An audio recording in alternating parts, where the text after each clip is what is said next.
Arias DJ.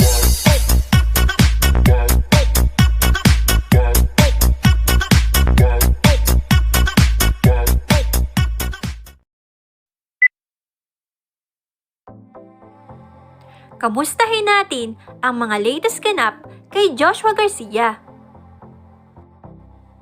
Recently nga ay talagang pinag-usapan si Joshua Garcia at si Julia Barreto. At ngayon nga ay umabot na ng 17 million views ang kanilang music video.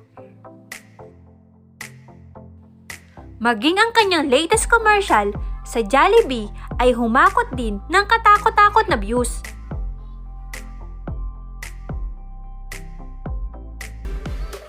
Talaga nga namang napaka-bless ni Joshua ngayong taong ito.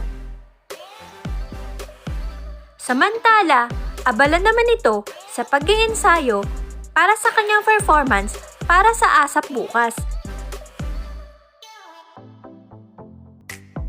Sa kabila ng pagiging busy, ay hindi pa rin ito nawala ng oras para sa kanyang mga kaibigan.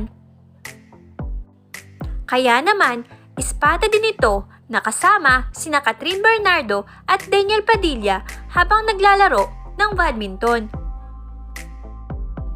Matatandaan na naging malapit sila nung panahon ng Barcelona. Sina Catherine at Daniel din ang namumukod-tanging artista na hindi hinayaan na ma-out of place si Joshua Garcia nung panahon na kahihiwalay lang nila ni Julia Barreto.